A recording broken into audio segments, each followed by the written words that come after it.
Pak, ini hari ini DPR manggil salah satu perusahaan pengolahan pabrik kelapa sawit. Ya.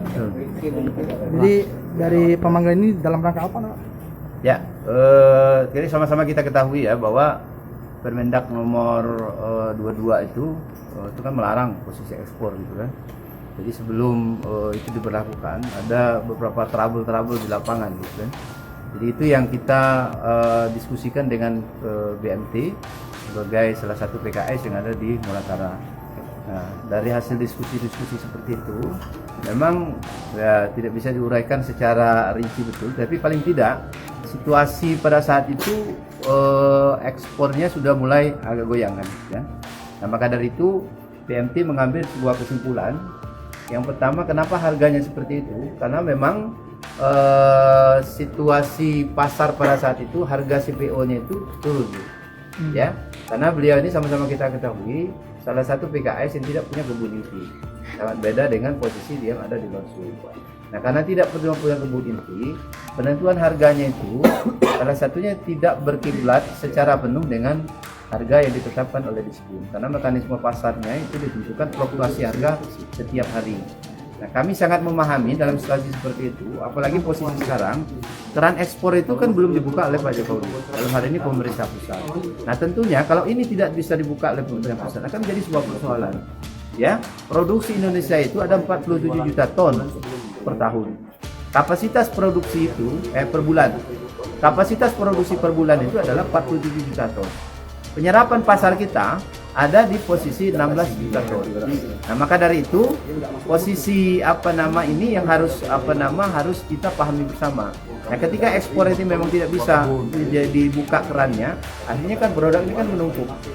Ya, CPO-nya menumpuk, nggak bisa kemana-mana. Jadi posisi sekarang ini dalam pengertian bahwa yang terjadi pembelian sekarang ini posisinya untuk memenuhi kebutuhan dalam negeri. Nah, maka dari itu salah satu caranya bagaimana sekarang ini harus langsung ekspor. Nah, stressing kita bagaimana kita rapat hari ini supaya harga ini tidak disparitasnya kan terlalu tinggi. Maka kita menghadirkan kawan-kawan atau BMT dari tidak hanya dari pabrik tapi langsung dari pusat. Jadi ada bagian pembelian Pak Edi dan juga pemasarannya dari Pak Hendrik ada di sini.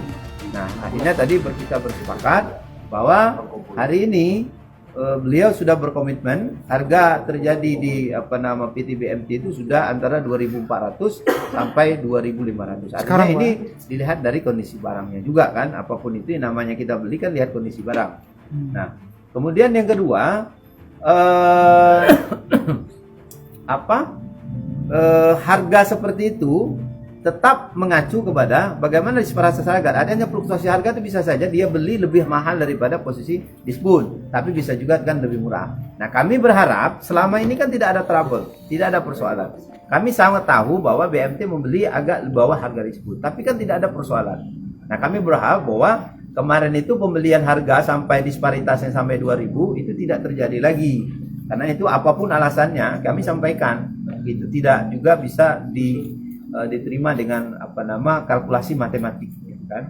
Jadi kalau selisih harganya sampai 2.000-an itu tidak bisa juga diterima. Tapi alhamdulillah hari ini beliau-beliau ini berkomitmen bahwa penentuan harga nanti ya mengacu kepada sebelum trouble sebelum lebaran. Perusahaan Pak menambahkan. Ya, sebenarnya sudah terangkum semua dari apa yang disampaikan oleh Pak Ketua Komisi 2. Hanya tambahan saya bahwa pada saat itu penurunan harga itu tidak hanya dilakukan oleh BMT. Bahkan ada statement dari Ketua Umum Apkasindo, yaitu Pak Getas kalau nggak salah, Manurang, adalah bahwa dari 1.118 PKS di seluruh Indonesia itu juga melakukan hal yang sama, penurunan harga TBS terkait dengan pelarangan CPO dan produk turunannya. Tambahannya ini. Jangan lupa subscribe, share, komen, dan like ya.